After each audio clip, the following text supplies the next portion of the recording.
On August 17, 2024, a man was found dead under mysterious circumstances in a seaside hotel suite in Valletta, Malta.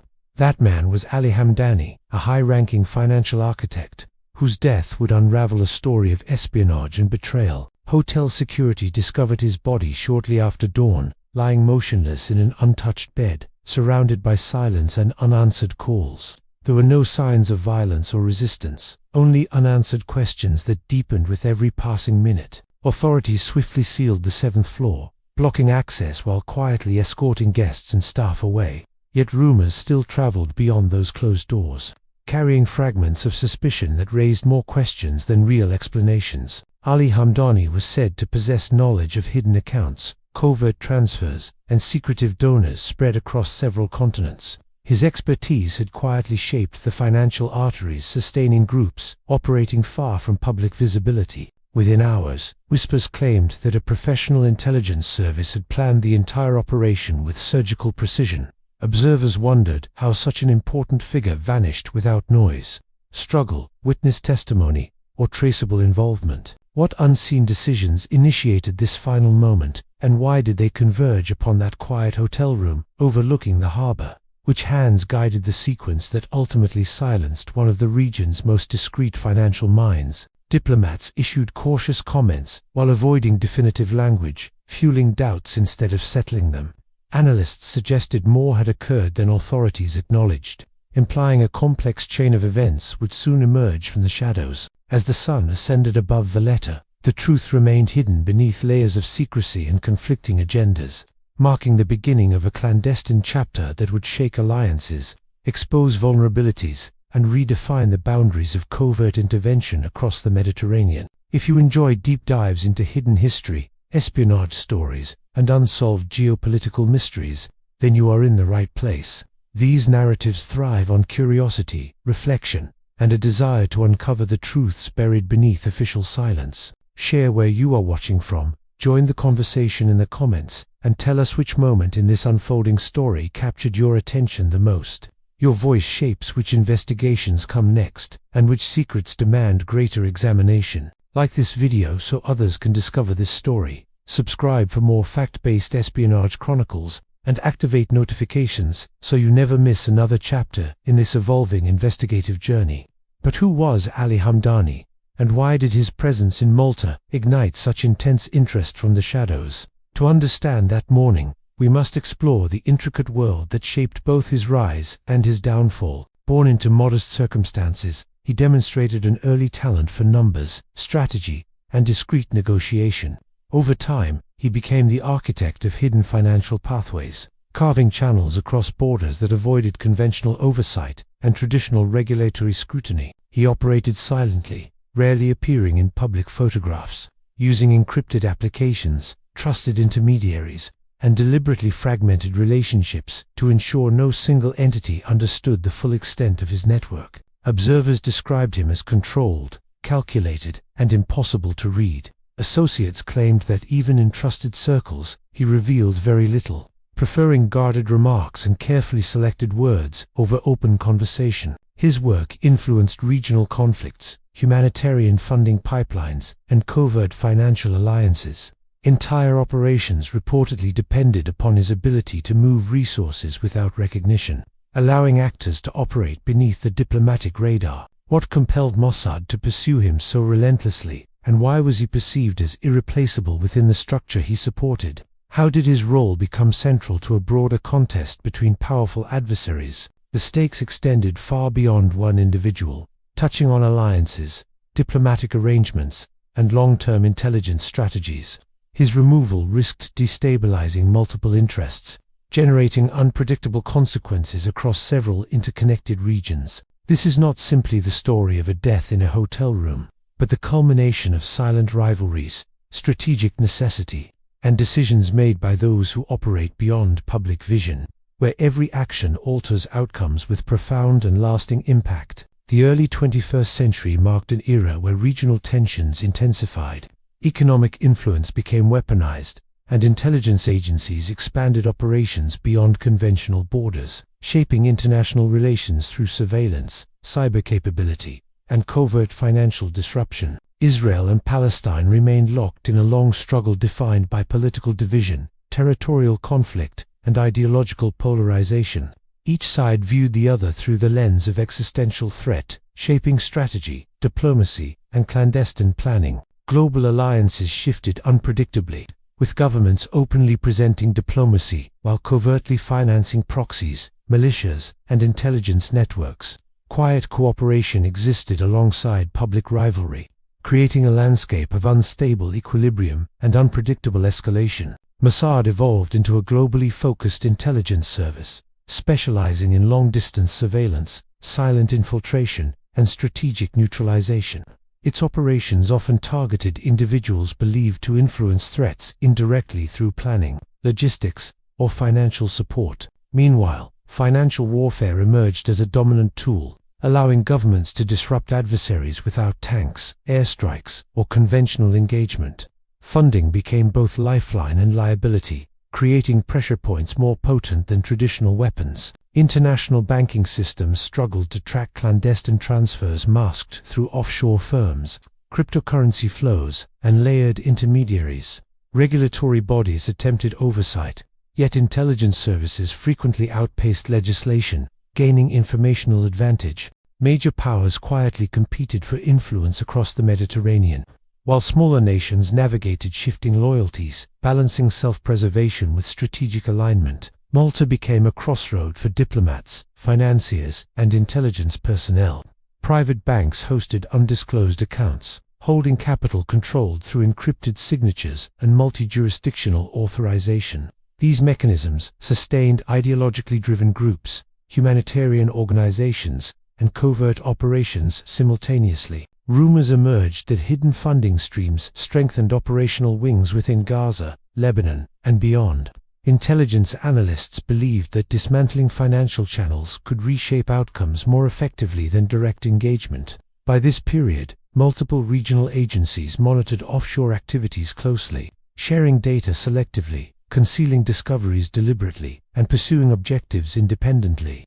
Cooperation existed, yet distrust persisted beneath outward gestures. Within this complex environment, every transfer, meeting, or message became a clue in a far-reaching puzzle. Surveillance shifted from physical observation to digital shadowing, creating visibility without presence. Ali Hamdani emerged as a silent but essential figure, steering hidden capital toward organizations operating outside diplomatic recognition. His influence appeared indirect but decisive, shaping the operational capabilities of distant actors. Analysts argued that neutralizing him financially could weaken networks more effectively than eliminating any battlefield commander.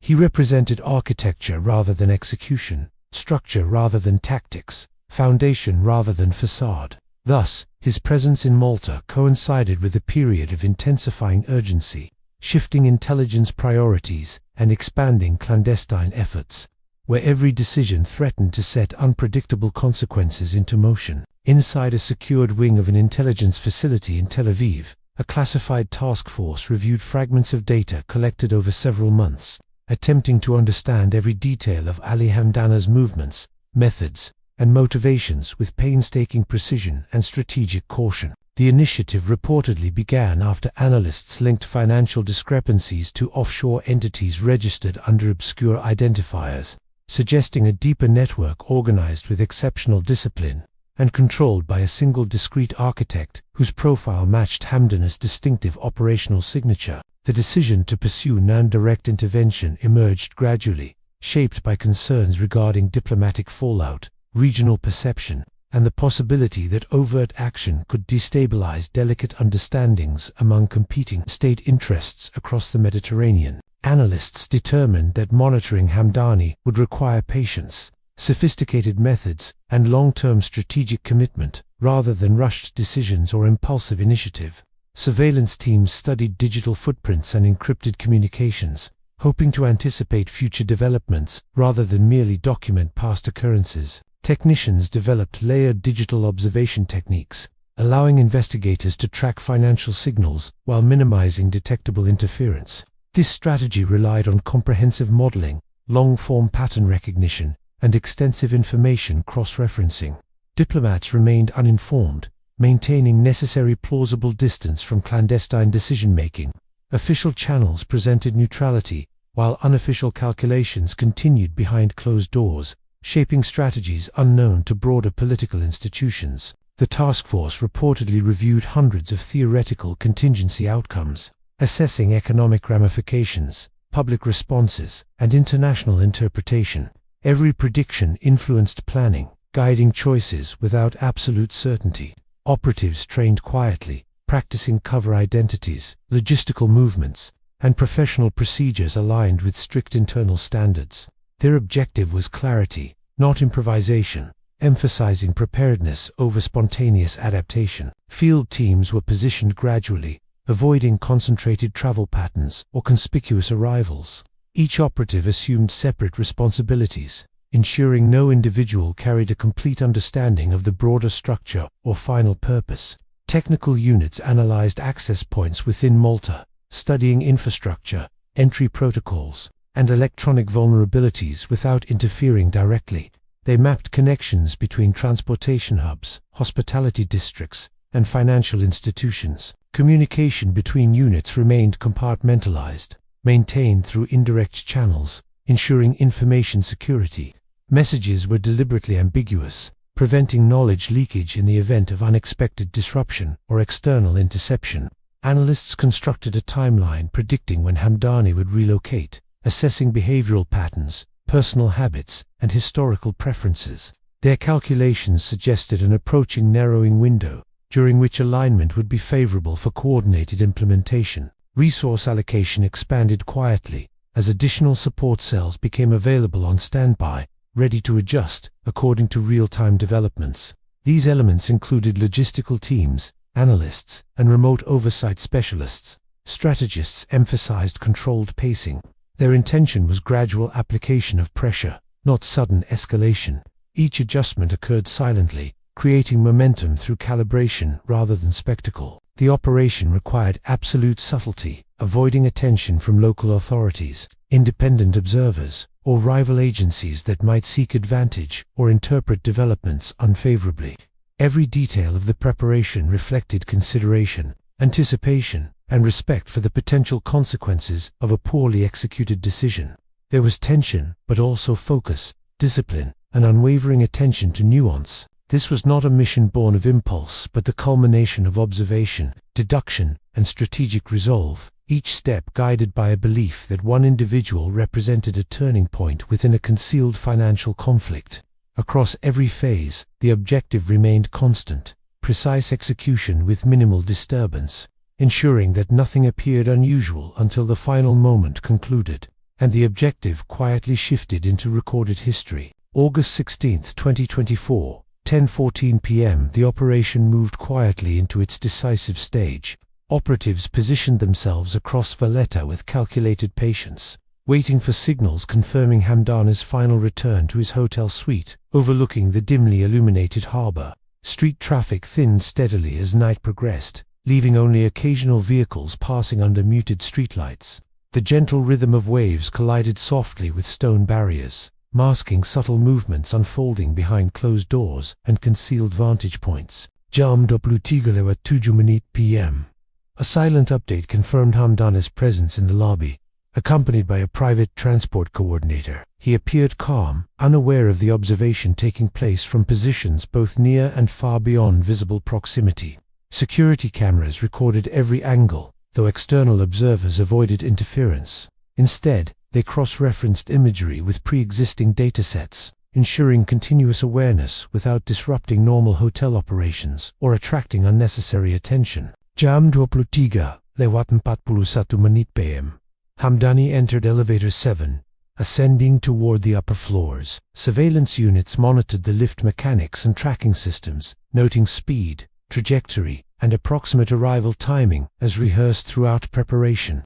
Inside designated observation posts, tension heightened subtly. Operatives exchanged no words, relying solely on procedural discipline, memorized timings, and silent coordination honed through relentless planning and simulation. Jam 23:45 p.m.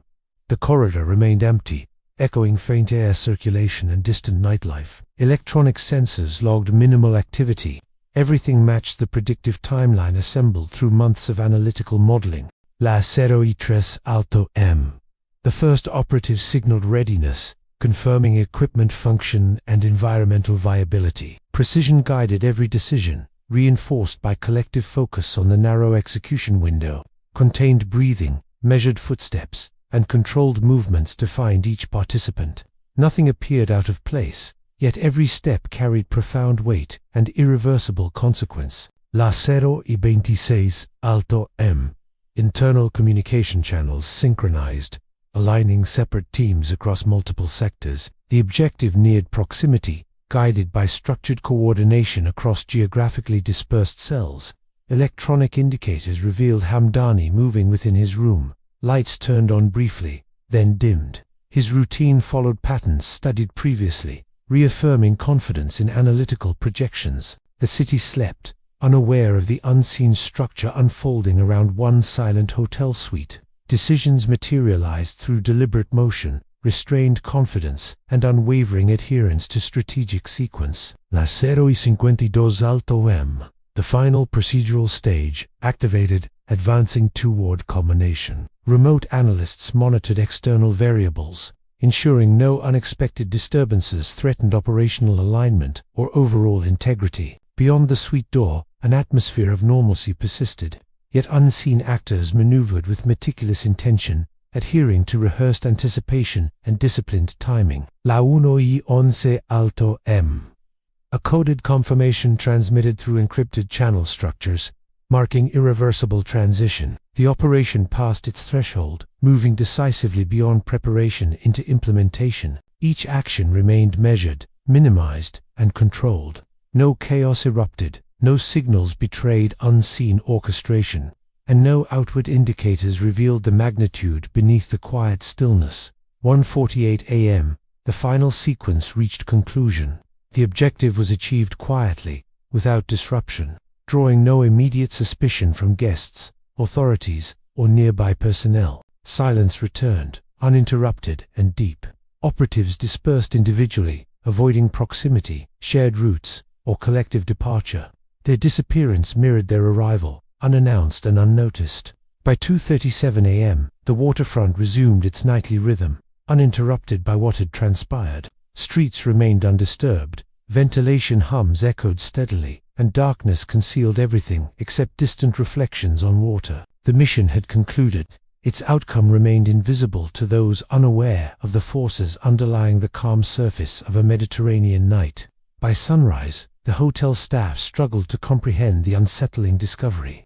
The 7th floor held an uneasy silence as authorities conducted preliminary examinations, while uncertainty swept across hallways lined with anxious guests and stunned employees. Hours later, regional media outlets released brief statements acknowledging an unexpected death within a prestigious coastal property.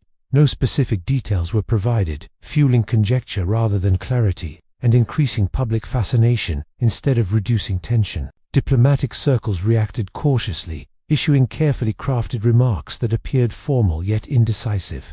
These responses avoided direct speculation, reflecting concern that premature statements could escalate the situation. Across multiple capitals, government representatives denied knowledge of any covert involvement. Their language emphasized routine procedure, temporary uncertainty, and ongoing evaluations, attempting to contain further speculation and discourage irresponsible rumor circulation. In financial sectors, analysts expressed quiet concern that this event indicated deeper instability within clandestine funding channels. Such networks often operated silently, yet their disruption could reshape broader geopolitical landscapes. Observers noted inconsistencies among official explanations, while insiders hinted that powerful entities had pursued strategic objectives. Still, no institution accepted responsibility, and no definitive narrative emerged publicly. Intelligence analysts debated privately whether this incident represented a symbolic strike,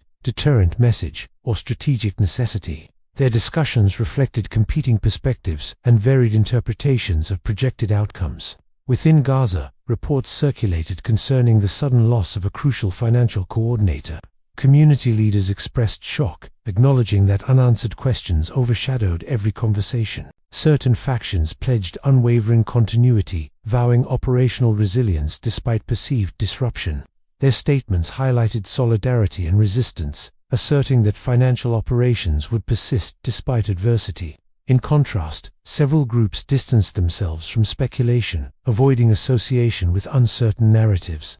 Their strategies reflected caution rather than confrontation. Social platforms amplified contrasting interpretations, blending factual fragments with conjecture. Public discourse expanded rapidly, without resolution or authoritative confirmation. Throughout the day, the mystery deepened. An inexplicable silence surrounded the events in Malta, leaving observers grasping for meaning amid the vacuum of verified information. As information slowly leaked beyond official channels, conflicting interpretations emerged, shaping distinct and incompatible narratives. Each sought to explain how a discreet financial strategist vanished under circumstances that appeared calculated yet remained publicly unexplained. One version suggested that Hamdani suffered an unexpected medical event while alone inside his suite, implying coincidence rather than conspiracy. This explanation maintained that no external interference occurred, regardless of rumors suggesting deeper connections. Another interpretation claimed that internal disputes among allied groups escalated beyond reconciliation, resulting in internal retaliation disguised as misfortune. Supporters of this theory argued that disagreements regarding allocation priorities triggered an irreversible fracture. A third perspective alleged quiet involvement by private security contractors hired anonymously by powerful financial actors. This interpretation portrayed Hamdani as a liability rather than an asset, removed to protect sensitive investments. Over time, analysts proposed alternative explanations implicating covert cyber intervention, controlled disinformation campaigns, and manipulated forensic narratives intended to obscure factual clarity. Each possibility complicated understanding further. Independent researchers emphasized that the lack of transparency encouraged distortion. Without concrete answers, speculation became inevitable, regardless of potential social ramifications or diplomatic consequences. Critics argued that jurisdictional debates obstructed legitimate inquiry. Malta held investigative responsibility, yet regional authorities possessed contextual insight, creating tension between legal frameworks and geopolitical interests. Questions of sovereignty and legality emerged, challenging the legitimacy of covert activity conducted across borders without procedural accountability. Analysts debated ethical boundaries regarding clandestine action against non-combatant targets. Some narratives insisted Mossad involvement was undeniable, referencing patterns consistent with previous operations attributed to Israeli intelligence. Others countered that such conclusions lacked definitive evidence and risked politicization. In academic circles, discussions examined the role of financial warfare, arguing that neutralizing architects could reshape operational capabilities more effectively than targeting field elements. As more fragments surfaced, clarity dissolved further. Each interpretation carried political consequences, influencing public sentiment and strategic posture. Families demanded truthful disclosure, while officials maintained silence. Their contrasting expectations reflected incompatible priorities, intensifying emotional fallout beyond institutional corridors. Ultimately, definitive explanation remained elusive. The absence of closure ensured the event transformed into a contested narrative rather than a confirmed historical account. Militarily, the operation required no dramatic confrontation, yet its impact resonated across numerous interconnected structures. It shifted balance quietly, proving that influence could be altered through subtle disruption rather than overt conflict or visible escalation. Financially, the outcome generated momentum. Networks dependent upon Hamdani's coordination encountered abrupt uncertainty, forcing immediate restructuring and emergency planning among affected entities positioned across multiple regions. From a strategic standpoint, the event demonstrated the vulnerabilities inherent in centralized financial architecture. Removing a primary organizer destabilized linked operations, creating operational delays, confusion, and weakened coordination. Within diplomatic circles, concerns intensified. Quiet accusations surfaced discreetly, though no nation publicly acknowledged direct involvement. Silence became both shield and signal, projecting subtle messages across geopolitical landscapes. Trust eroded gradually between long-standing partners, as governments questioned whether alliances contained undisclosed agendas. Each government feared that undisclosed cooperation might conceal ulterior motives, concealed strategies, or hidden consequences. Some analysts argued that the tactical success concealed deeper risks. Eliminating key figures could trigger unpredictable reactions, prompting retaliatory measures or increased volatility across sensitive regions. The operation reinforced intelligence doctrine, emphasizing indirect disruption over direct confrontation. Invisible influence replaced battlefield engagement, marking a shift toward strategic subtlety and calculated intervention. Yet diplomatic repercussions persisted. Governments navigated pressure from internal factions, foreign counterparts, and global observers, each seeking clarity while avoiding inflammatory escalation. Comparisons emerged, likening the event to chess, where removing a single key piece disrupted the opponent's structure and adjusted the momentum of future developments across the board. Others described it as a domino effect, where one strategic action altered subsequent movements, compounding consequences across previously stable arrangements. Operationally, rival agencies intensified precautionary measures. Enhanced counter-surveillance procedures emerged, reflecting increased anxiety regarding infiltration and silent disruption. Public trust suffered, shaped by uncertainty, unanswered questions, and information scarcity. Silence became fertile ground for suspicion, skepticism, and conspiracy. Despite the controversy, the immediate objective was achieved. Networks weakened, resources slowed, and coordination fragmented across essential channels. However, the strategic cost remained unclear. The event shaped outcomes across years, influencing future missions, alliances, and doctrines. Today, the disappearance of Ali Hamdani remains a defining moment in covert financial warfare. Analysts still debate its implications, reflecting the enduring ambiguity surrounding the circumstances that unfolded within that silent Maltese hotel suite. Some portray the operation as a masterclass in intelligence precision, emphasizing quiet efficiency, coordinated discipline, and minimal collateral disturbance. They argue that strategic necessity justified decisive clandestine intervention. Others describe the event as morally troubling, questioning the legality of cross-border operations conducted without transparency, judicial oversight, or public accountability. They emphasize ethical dilemmas rather than tactical achievement. Observers note that the event shaped intelligence doctrine, inspiring increased focus on financial disruption strategies. It demonstrated the effects of undermining organizational infrastructure without engaging directly on physical battlegrounds. The story reappears periodically in political discourse, generating debate concerning accountability, sovereignty, and procedural legitimacy. Governments address questions reluctantly, reflecting caution rather than candor. Writers, historians, and commentators revisit the event frequently, interpreting its meaning according to contemporary perspectives. Their analyses evolve as new information emerges, though definitive conclusions remain absent. Controversy persists due to the lack of closure. Families seek answers, observers seek clarity, and institutions seek distance, each driven by separate priorities. Some argue that the event remains mythologized, shaped more by speculation than certainty. Fragmented accounts create narrative distortion, influencing memory more than verifiable documentation. In strategic studies, the operation symbolizes the hidden dimension of modern conflict, where influence, finance, intelligence, and perception replace conventional military confrontation. Unresolved questions continue to overshadow historical interpretation, ensuring legacy remains contested and conclusions remain incomplete. Its impact endures not through confirmed detail, but through uncertainty, interpretation, and silence surrounding unanswered truths. So what changed that night in Malta, when silence concealed the final moment of a discreet financier whose work shaped distant conflicts? The consequences of that operation surpassed the boundaries of the hotel room and expanded across continents. Some argue the mission represented a clear tactical success, accomplished without noise, disruption, or confrontation. Yet others believe the broader cost extended far beyond immediate objectives, reshaping diplomatic relationships and complicating future interactions among powerful stakeholders. The event illustrates a challenge faced by nations seeking security without sacrificing principles. How does a state defend itself while respecting sovereignty, legality, and ethical boundaries within shifting geopolitical currents. Its lessons echo into current policy debates, reminding observers that strategic decisions carry long-lasting implications.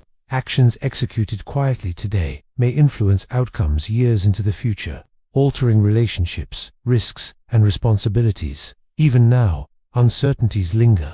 What truths remain hidden behind sealed reports and guarded statements? What decisions were made in secrecy, and what motivations shaped those choices? This episode symbolizes the paradox of clandestine conflict, defined by tactical clarity yet strategic ambiguity. It raises questions that remain unresolved, awaiting context that may never fully emerge. History remembers moments like this, not through certainty, but through unanswered mystery, complex consequence, and evolving interpretation that invites further examination. Reflect on what truly shifted that night, and what remains unchanged beneath the shadows of strategic necessity and unspoken ambition. If this story fascinated you, subscribe and turn on the bell. We are just getting started.